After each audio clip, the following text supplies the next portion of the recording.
Pregnant stowaway gives birth during half a month at sea. Mia tried everything to open the tin of the container, but looking out to sea, she was in despair. Mia threw her baby's nappy into the sea, but it attracted a lot of fish. Mia suddenly realized that her baby's nappies were natural bait. She then began to spear the fish, but with limited skill, she couldn't get a single one even with her little strength. Mia collapsed on top of the container and suddenly realized that a plane had flown over her, and she once again had the urge to call for help. Mia went back to the container to get a piece of mirror and then back again, but a careless by the container's teeth cut her thighs. Mia could only endure the pain and use the mirror's reflection to attract the plane's attention. But because of the distance, she could only watch the plane fly away. In the absence of medical treatment at sea, such a large wound is a very dangerous thing.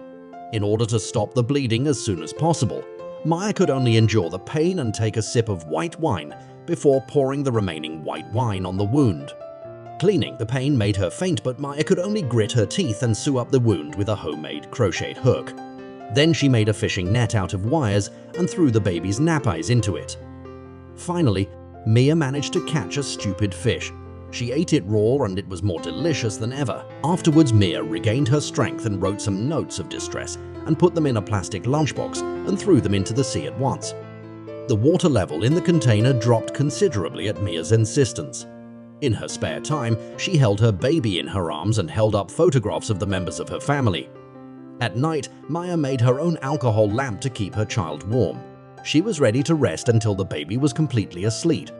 When she heard a crash, Mia held the alcohol lamp while carrying the child to the top of the container, but found that it was the lunchbox that she had lost today. Driven by the seawater kept hitting the container.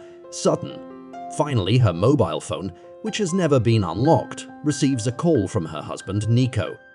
Mia thought she was saved but was told by Nico that she was on her own.